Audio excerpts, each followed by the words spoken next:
Welcome back. What are the promises being made by South Africa's three major political parties on fighting crime? That's our focus. We are joined by the ANC's Gauteng Legislature member as well as MEC for Community Safety, Sizakele Nkosi Molobane, Magashule Gana, the DA Spokesperson for Basic Services, and from the EFF, we have the Gauteng Chairperson, Mandisa Mashego. Good evening and welcome to our guest. I don't want to keep a stopwatch, but I'm going to keep a close eye on time, to be fair to all parties. ANC, very briefly, in under a minute, what are the highlights of your manifesto on fighting crime? Now, thank you very much, Yusuf, for inviting us. Our highlight is we'll actually focus on proactive policing, because what we've been doing was reactive policing because of the challenges that we have of crime. But we also focus on drugs, gangsterism, and violence against women. We'll ensure that police are better trained to investigate cases, but also to make sure that there is successful conviction. Will also increase the number of police visibility, as indicated earlier, that we now want to focus on proactive policing. We'll also implement the numbers and visibility of police and women in communities. We want them there, you know, on the boot or the boot on the ground. We've been doing that, but we want to increase the number of police. We've started already doing that on an annual basis. Just on Gauteng, we're increasing our number of new police officers by 1,500 every year. We want to sustain that, not only in Gauteng, but in all other provinces. We also want to equip police and courts to support survivors of gender-based violence, because what has been happening, survivors of gender-based violence, they don't have sufficient support from the police and the courts. Thank you, MEC. Let's go to Magashule Gana from the DA.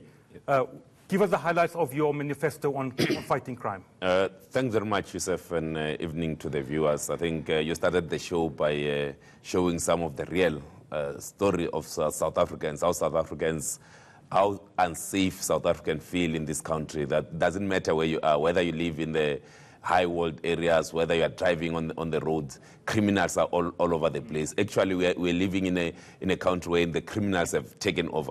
So what we do need, it's an honest police service, a police service that serves and protects the community rather than protect themselves. We need to ensure that our police is well trained and ensure that when we talk of visible policing, because in the last 15, 20 years, the South African Police Service have interpreted visible policing to mean that they must always be in the cars. I mean, for instance, you look at the Joburg CBD that has got 4 police stations on all corners of the precinct itself, but then you can hardly find any policeman on foot. And that's something that it has created a gap between the honest citizens and the police. Because thank you very much. Your time is up. Let's get to the EFF. Mandisa Mashego, the highlights of your crime-fighting manifesto. Some of the things that we've already started was to put pressure on the Joburg Metro.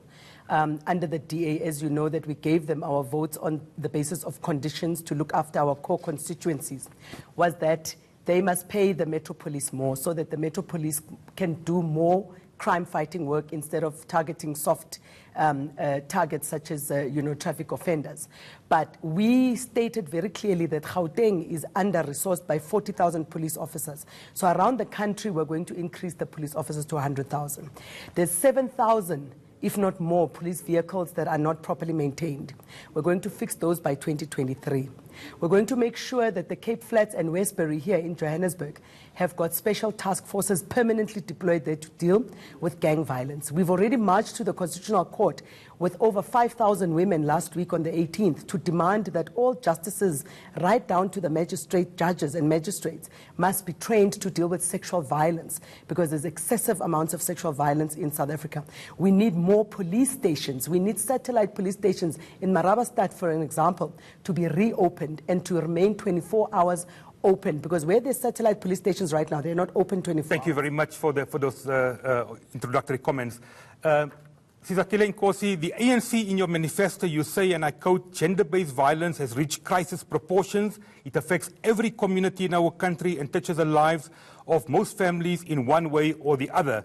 Now, under your government, we have seen some action, but 25 years, have you achieved what you wanted to? Definitely, we have achieved quite a number of successes in terms of dealing with gender-based violence. We have opened shelters for abused women where women can actually walk in and get assistance when their lives are threatened. But we have also given support to gender-based violence victims. I mean, if you look at our stats in Gauteng, if you look at what is happening in terms of crime being committed, but also what happens thereafter, there are quite a number of people who have been arrested for gender-based violence. You look at our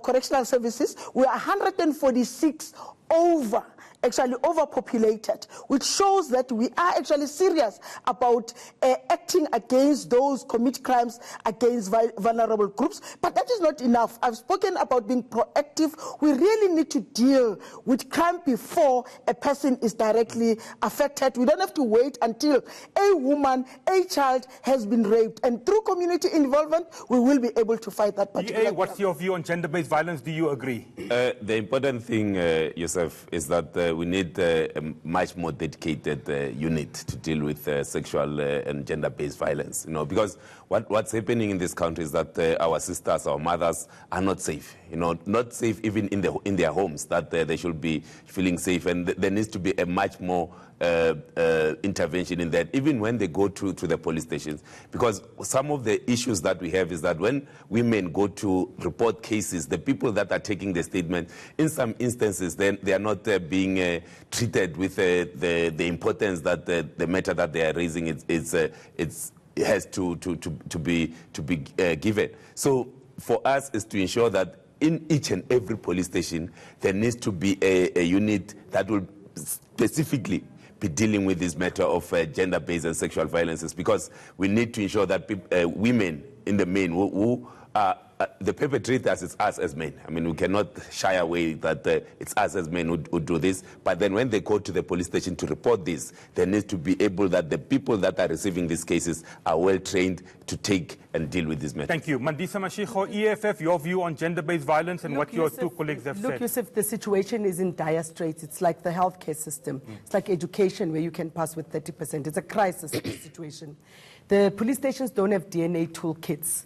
When women go in there with rape situations, they get raped even more by the police with utter abuse, and there's no alternative for them. So we need IPID, we need the police, we need the NPA, we need all of them to be fit and proper to deal with gender-based violence like we had already indicated. We need to make sure that even the secure areas where they're supposed to be receiving cases of vulnerable victims of gender-based violence are secure in and of themselves. We know what happened in Orlando with the 80-odd children who got molested. There's additional accusations now that the police themselves further molested those kids, and then of course the entire criminal justice system and the MECs here messed up the entire case by taking a case to court that was not properly prepared. So we need the police to be trained and retrained. But let me add on to the issue of additional policing. We've got CPFs all over Gauteng, for instance. We've got police reservists all over the country.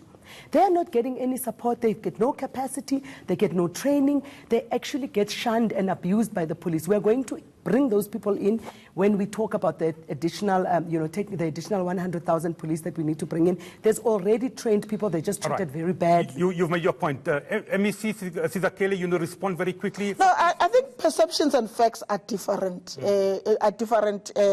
Things to it. Because what I can say to you is that in Gauteng, only in Gauteng, we've got specialized courts that deals with gender-based violence, particularly where women have been seriously violated. We also have FCS in all our clusters that deals with crime that is committed against women and children. And I think it's important that public representatives need to understand what is happening in their environment. For example, the issue of CPFs. We train CPFs as the Department of Community Safety. Soon, next week, some of them will be graduating from vets because we have invested in their lives. We've also invested in the lives of community patrollers. And this notion of us not being looking after those people is actually not true. I'll get the DA and the EFF to respond. After the break, we continue the discussion on Crime Watch, and we're looking at the party manifestos on crime and policing.